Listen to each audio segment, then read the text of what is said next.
Hi guys, this is gsnhome.com and I'm here with the unboxing of the Vivo Y20s. So Vivo is a brand which is related to Oppo and OnePlus. They're under the same conglomerate from China. It's called BBK, and this handset was unveiled in October 2020.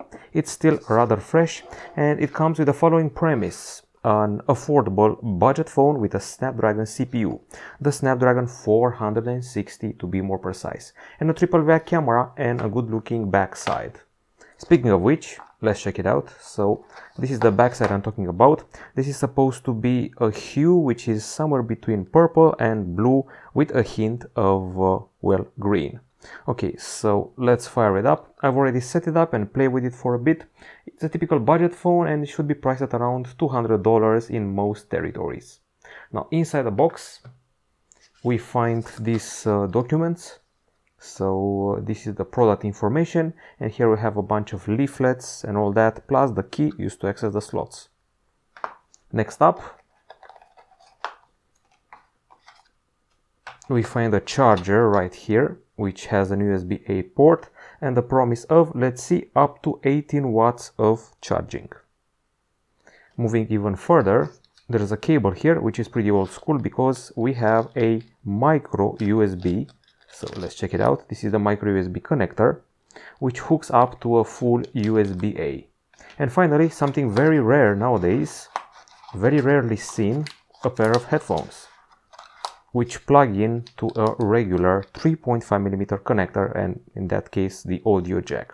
And the headphones look very much like the older EarPods, which have been copied over and over again by quite a few companies. Okay, let's put everything back in. You get the idea of the package and the accessories. Now let's get our attention to the phone, the Vivo Y20s. Okay, so as I said before, the back side is probably its best attribute. I'm talking about plastic here. The body is made of plastic. There's a certain vibe which reminds me of the Huawei P Lite series, or maybe even the Honor series. Now the phone itself comes with glass at the front. We can see a teardrop notch at the top side, and if you're wondering about measurements, it's 8.4mm in thickness and also a hefty 192.3 grams. The screen you're seeing right now, which is, I would say, pretty vividly lit, it's an IPS LCD with a 6.51-inch diagonal and a resolution of 1600 over 720 pixels. So basically it's HD plus with a 20:9 aspect. And as far as the CPU inside is concerned, we have an app for that, the CPU Z, and it's showing us the Qualcomm Snapdragon. Well, it's in fact the 460, so Snapdragon 460 11nm octa-core CPU, the same one which you found on the Nokia 3.4 and the Moto E7 Plus. Okay, and in this case it's accompanied by 4 gigs of RAM and 128 gigabytes of storage, which is actually not bad, plus we have a microSD card slot. There are also other versions out there on the market which will provide you with 6 or even 8 gigs of RAM, which is actually not that bad.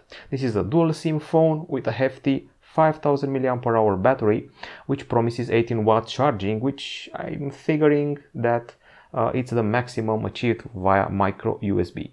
Camera wise, you can see here the teardrop shaped notch at the top side, which hosts an 8-megapixel camera, while at the back side we have the camera module sticking out a bit. You can see the LED flash and 3 other sensors.